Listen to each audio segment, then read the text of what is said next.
The Birth of Glory, a devotional for the seasons of Advent, Christmas, and Epiphany, produced by Northside Church. Tuesday, December 16th.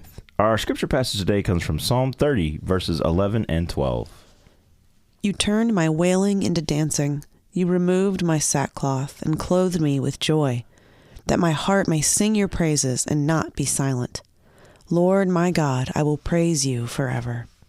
I've heard it said, dress how you want to be addressed, and clothes make the man, and when in doubt, wear black. I've even heard it said, fine feathers make fine birds. My guess is that these adages have varying levels of veracity depending upon the situation. But I know that we often clothe our hearts with whatever situation we find ourselves in. And if we sit in those clothes too long, they threaten to steal our identity and begin to define who we are. Painful and dark situations are like garments we wear, often disguising who we really are and who we were created to be. They can become heavy blankets covering our hearts and blocking out any light or joy from breaking into our lives.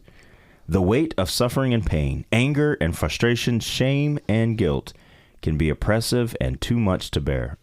As it grows, we get smaller, crushed and left wailing on the floor.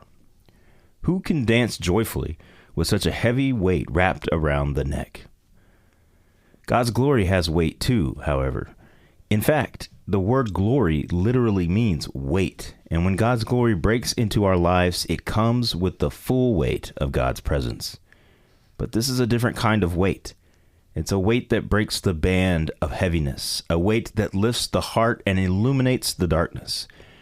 God's glory is a weight that strips us of the sackcloth of our situation and clothes us with joy. It turns our tears into laughter and our wailing into dancing.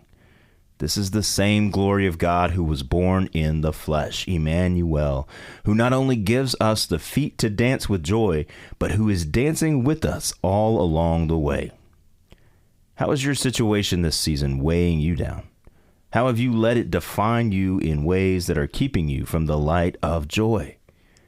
How will you let God remove this weight and fill you with the weight of God's glory? When coming out of a heavy situation, it takes time to learn to dance with joy. How will you engage in dance lessons with the one who is offering you his hand?